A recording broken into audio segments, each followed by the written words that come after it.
जय श्री राधे कृष्ण। जना जना चैनल आपण मानक स्वागत। आसतु जानिबा केतेक जनाशुना विषय। तुमे तुमर चरित्र बा अभ्यास को संगे संगे परिवर्तन करिपारिबो नाही। अल्प केतोटीर अभ्यास करिबा पई संकल्प कर, जद्वारा तुमर वर्तमान स्वभाव व चरित्र रे अल्प किंतु निश्चित रूपे उन्नति हेबो।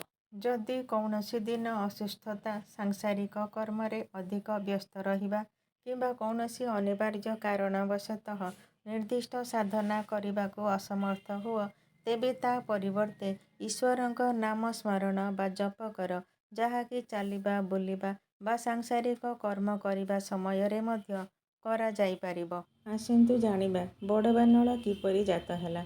सुंदर नामक दैत्य वध पाई विष्णु निजर आयुध सुदर्शन को पठाइले। सुंदर दैत्यर वज्र अंग को भेद करि न पारि सुदर्शन फेरी आसिला। पुणी विष्णु आज्ञारे सुदर्शन कोप मूर्ति धरी सूर्य ज्योति धारण करी दैत्य को ध्वंस कला। चक्र तापरे जाई अक्षय शिलारे बाजिला। ए चक्रघात पाई अनल सृष्टि हैला। सेही अनल वरुण गृहरे रहिला। वरुण घृत आदि देई अनल को संतुष्ट कले। एहिपरि भावरे बड़बानल जात हैला। जानती जरासबर काहींकि शर द्वारा श्रीकृष्णଙ୍କ वध କରିଥିଲେ? त्रेतया जुगरे रामचंद्र अंगदर पिता बाली को लुचि वध करथिले। सेतेबेले अंगद रामचंद्र को गोटिए बर मागिथिले जे आपण मो पिता को अन्याय युद्धरे वध करी मोर शत्रु हेले, किंतु मु ए जन्मरे आपणकर कौनसी अनिष्ट न करी द्वापरे जेपरि आपणको वध करी पितृ ऋणर परिशोध करिबी। रामचंद्र स्वीकार करथिले। एणु अंगद द्वापरे श्रीकृष्णଙ୍କ पादको हरिणर कान भावी शियाली लता मध्यको शर निक्षेप करथिले, जाहा फଳରେ श्रीकृष्ण देहत्याग करथिले। एकादशी व द्वादशीर महिमा जानिबा।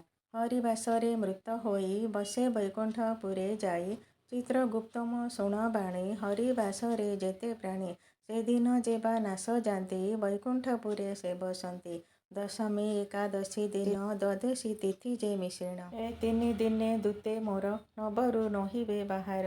एमंते चित्रगुप्त तांको जम जे कहंती ताहांको, ब्रह्म हत्या गो हत्या मान जे न करिथिब पुण, सेमाने मुक्ति लभिबे वैकुंठपुरे बसिबे। दशमी एकादशी दिन द्वादशी तिथि जे मिश्रण, ए तिनि दिन अधिकार सर्वदा नुहई आंभर। ଏହା ହେଉଛି ଏକାଦଶୀ ବା ଦ୍ୱାଦଶୀର ମହିମା। ଜଳ ଉପରେ ଯେପରି ତୈଳ ବିନ୍ଦୁ ପକାଇଲେ ତାହା ମିଶି ନ ଯାଇ ଜଳ ଉପରେ ଛଡ଼ାଇ ଯାଏ, ସେହିପରି ଅସତ୍ ଲୋକ ସଙ୍ଗରେ ସଙ୍ଗତ ହେଲେ ତାର ଅସତ୍ ପ୍ରଭାବ ଦେହ ଓ ମନ ଉପରେ ବିଛୁରି ହୋଇଯାଏ, ସଜ୍ଜନ ମନକୁ ମଧ୍ୟ ସଂକ୍ରମିତ କରି ତୋଳେ।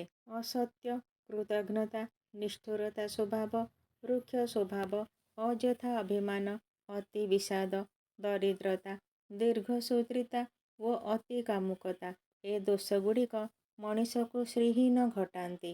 ହାକିମ, ଚୌକିଆ, ଭିକାରୀ, ଖାଉଟିଆ, ରଣ୍ଡୁଆ, ନୀଚ ଲୋକ, ଖଚକୁହା ଏମାନଙ୍କ ସଙ୍ଗରେ ସଙ୍ଗୀ ହେଲେ ଅଳ୍ପରେ ସମାନ ହାନି ଘଟେ। ଯଶକାରୀ, ବଶକାରୀ, ଦାନୀ, ବିଦ୍ୱାନ୍, ପରୋପକାରୀ ଏହିମାନଙ୍କର ଜୀବନ ସାର୍ଥକ ଅଟେ।